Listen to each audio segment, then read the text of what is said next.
இந்த சம் பாருங்கள். 15 கிலோகிராம் சர்க்கரையின் விலை 255, 17 கிலோகிராம் டீ தூளின் விலை 1615 மற்றும் 22 கிலோகிராம் அரிசியின் விலை 572 எனில் 18 கிலோ சர்க்கரை, 21 கிலோ டீ தூள் மற்றும் 27 கிலோ அரிசி ஆகியவற்றின் மொத்த விலை என்னன்னு கேட்குறாங்க.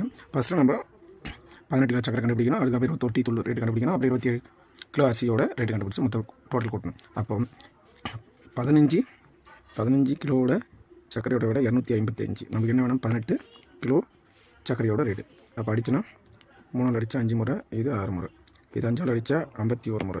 அப்போ 51 × 6 306. 18 கிலோ சர்க்கரையோட ரேட்டு 306 ரூபா. அப்போது 17 கிலோ டீ தூள் வந்து 1615 × 21 கிலோ டீ தூள் தான் நம்மளுக்கு தேவை கண்டுபிடிக்கணும். அப்போ ஸ்ட்ரைட்டாக அடிச்சு 5 முறை போகும், 121 9 முறை, இது 5, இது 8 முறை போகும். அப்போது 95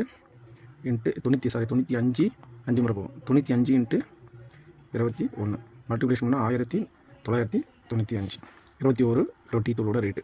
அடுத்தது 22 கிலோ டீ தூள் ரேட்டு 572 × நம்மளுக்கு தேவை 27 கிலோ அரிசியோட ரேட்டு தான் தேவை. அடித்து 8 முறை போகும் 26. அப்போ 26 × 27 மல்டிப்ளிகேஷன் பண்ணால் 702. அப்போ 303. 18 கிலோ சக்கரை ரேட்டு 306, 21 கிலோ டீ தூள் ரேட்டு 1195, அப்போ 20 கிலோ அரிசியோட ரேட்டு 702. எல்லாமே கூட்டினா 300 மீது 2 3, 3003 ரூபா.